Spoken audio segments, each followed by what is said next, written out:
एक ऐसा देश जहां विशाल मैदान हैं, आकाश से बातें करती पहाड़ियां हैं, लेकिन आबादी गायब है। जहां कभी एक ऐसा योद्धा पैदा हुआ जिसकी तलवार की आहट से दुनिया के सम्राट कांपते थे, लेकिन आज वही धरती वीरान है, सुनसान है। जी हाँ दोस्तों, यह कोई कहानी नहीं, ये हकीकत है मंगोलिया की। एक ऐसा देश जिसकी 99.7% जमीन खाली है, ना शहरी भीड़, ना ऊंची इमारतें, बस वीरान और इतिहास की गूंज।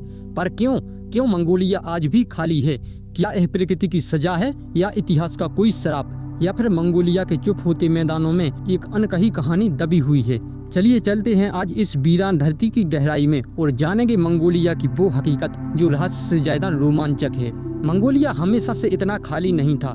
18वीं सदी में मंगोलिया की आबादी लगभग 10 लाख थी, लेकिन फिर ऐसा किया हुआ कि एक ही झटके में 8 लाख लोगों का सफाया हो गया। दरअसल इस कहानी की शुरुआत होती है 1206 में, जब चंगेज खान ने मंगोलिया पर राज्य करना शुरू किया।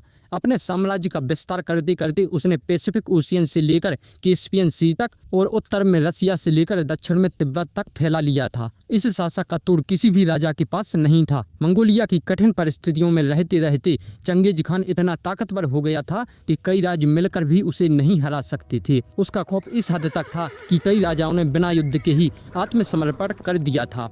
लेकिन जैसे जैसे पीढ़ियां बीती, साम्राज्य खंडित हुआ और मंगोलिया का भाग्य भी बदलने लगा। अब मंगोल लोग भी दशकों से लड़ाई झगड़े और रक्तपात से परेशान हो चुके थे और वह अब शांति चाहते थे। ये वो वक्त था जब भारत में बौद्ध धर्म तेजी से फैल रहा था। उस दौरान बौद्ध धर्म केवल भारत में ही नहीं बल्कि भारत के पड़ोसी देशों में भी तेजी से फैलता जा रहा था। ऐसे में जब यह धर्म मंगोलिया पहुंचा तो यहाँ की जनता ने इसे खुले दिल से स्वीकार किया। मंगोलियाई समाज, जो पहले चंगेज खान के समय में आक्रामकता और शक्ति का प्रतीक था, उसने 16वीं सदी में एक बड़ी आध्यात्मिक परिवर्तन यात्रा शुरू की। यह परिवर्तन तिब्बती लामाओं के प्रभाव से हुआ। इसका समाज पर गहरा प्रभाव पड़ा। लोग युद्ध की बजाय ध्यान, करुणा और आध्यात्मिकता की ओर मुड़े। मठों की संख्या बढ़ी, भिक्षु जीवन समाज का हिस्सा बना और धीरे धीरे मंगोलिया की सैन्य शक्ति एक शांति प्रिय संस्कृति में बदलने लगी। इसी दौरान चाइना में चिंग राजवंश का उदय होता है। 1755 से 1757 ये वो वक्त था जब मंगोलिया की किस्मत ने करवट ली। चीन का चिंग राजवंश, जो मंगोलों के पुराने अत्याचार को भूला नहीं था, वो मंगोलों के खून के प्यासे थे, क्योंकि बरसों तक मंगोलिया ने उन पर शासन किया था और उनकी जमीन भी हथिया ली थी। चिंग राजवंश ने मंगोलिया पर हमला कर दिया और ऐसा कहते हैं कि करीब 8 लाख लोगों की हत्या कर दी गई, जो कि उस समय कुल आबादी का लगभग 80% थी। इतिहास में इसे जंगार नरसंहार कहा जाता है। यह एक ऐसी घटना थी जिसके बाद मंगोलिया की पॉपुलेशन ग्रोथ फिर कभी रिकवर नहीं कर सकी। इसके बाद मंगोलिया पहले चिंग डायनेस्टी के अधीन रहा और 20वीं सदी में फिर सोवियत संघ ने मंगोलिया को अपने प्रभाव में लिया। यह देश लगभग 70 साल तक कम्युनिस्ट शासन के अधीन रहा। इस दौरान हजारों बौद्ध भिक्षुओं को मारा गया, मठ तोड़े गए। खैर, युद्ध केवल एक रीजन नहीं था जिसकी वजह से मंगोलिया की आबादी इतनी कम हो गई। इसका एक और कारण था और वह था बौद्धिज्म। बौद्ध धर्म के विचारों पर चलने के कारण यहाँ की कुल पुरुष आबादी का लगभग 1/3 हिस्सा भिक्षु बन जाता था। ये भिक्षु आमतौर पर ब्रह्मचर्य पर रहते थे और संत जीवन अपनाते थे। इस प्रकार जब मंगोलिया की बड़ी आबादी पुरुष भिक्षु बने और उन्होंने ब्रह्मचर्य और संतों का जीवन चुना, तो इसका सीधा असर जनसंख्या वृद्धि पर भी पड़ा और ऐसे में कई पीढ़ियां और वंश तो यूं ही खत्म हो गए। अब ये तो रहा इतिहास से कारण जिससे मंगोलिया खाली दिखाई देता है। इसके अलावा एक और कारण है जिसने मंगोलिया की आबादी को पूरे देश में फैलने से रोका है और पूरी आबादी को एक ही जगह पर सीमित कर दिया है, और वह है भौगोलिक कारण। यदि आप मंगोलिया की स्थिति को देखेंगे तो पाएंगे कि इतना बड़ा देश होने के बावजूद यह लैंडलॉक्ड है, मतलब इसके पास कोई समुद्र तट नहीं है। इसके नॉर्थ में रसिया और साउथ में चीन है। मंगोलिया से जो सबसे नजदीक समुद्र है वह भी लगभग 700 किलोमीटर दूर है, जिसे येलो सी कहते हैं। और इसके इतनी दूर होने के कारण हिंद महासागर और प्रशांत महासागर से आने वाली मौसमी हवाएं काफी कम मात्रा में पहुंच पाती हैं और इसी वजह से मंगोलिया के दक्षिण में रेगिस्तान दिखाई पड़ता है। यह देश 3 तरफ से पर्वत श्रृंखलाओं से घिरा हुआ है।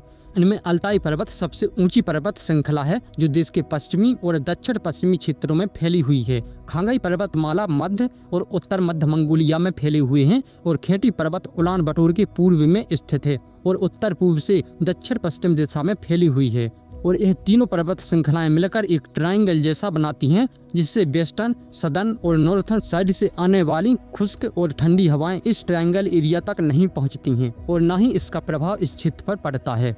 जिससे जब सर्दियों का मौसम आता है और बाकी मंगोलिया में तापमान -38 डिग्री सेल्सियस तक पहुंच जाता है, वहीं इस ट्रायंगल में पड़ने वाले एरिया में तापमान -2 डिग्री सेल्सियस तक ही पहुंचता है, जो कि इसे रहने के योग्य बनाता है। इसीलिए मंगोलिया की राजधानी उलान बटोर भी इसी एरिया में स्थित है। इसी वजह से पूरे मंगोलिया में केवल यही एरिया कृषि के अनुकूल है और पूरे मंगोलिया में सबसे ज़्यादा बारिश भी यहीं होती है, जो कि सिर्फ 350 मिलीमीटर बारिश ही है। लेकिन इतनी कम बारिश के बाद भी यह एरिया काफ़ी उपजाऊ है और इसका कारण है कि जब इन पर्वत श्रृंखलाओं पर बारिश होती है तो पर्वतों से खनिज तत्व पानी के साथ बहते हुए नीचे आ जाते हैं, जिससे यह जमीन और भी अधिक उपजाऊ होती जाती है। आज मंगोलिया की आबादी करीब 34 लाख है, लेकिन इसका 65% से अधिक हिस्सा केवल इसकी राजधानी उलान बटोर में ही निवास करता है, जिसके बाकी हिस्से लगभग खाली हैं। रोजगार, शिक्षा और स्वास्थ्य की कमी के कारण लोग गांव से शहरों की ओर भाग रहे हैं। हजारों युवा जापान, कोरिया, रूस और यूरोप जैसे देशों में काम की तलाश में पलायन कर रहे हैं। ऐसे में कहा जा सकता है कि मौसम और जियोग्राफी भी इन मेजर फैक्टर्स में से एक है, जिसके चलते मंगोलिया इतना खाली है। हालांकि इसका इतिहास इतना अच्छा नहीं रहा, लेकिन आधुनिक समय भी यही दिखाता है कि जियोग्राफिकल कंडीशन की वजह से इस देश का हाल आगे भी यही रहने वाला है। इस विषय पर आप क्या सोचते हैं, कमेंट करके जरूर बताएं। अगर आपको मंगोलिया की ये भौगोलिक और ऐतिहासिक यात्रा रोचक लगी हो तो वीडियो को लाइक कीजिए और ऐसे ही अनोखे टॉपिक्स के लिए सब्सक्राइब करना ना भूलिए। मिलते हैं अगले वीडियो में एक और नई खोज, एक और अनसुनी कहानी के साथ। धन्यवाद।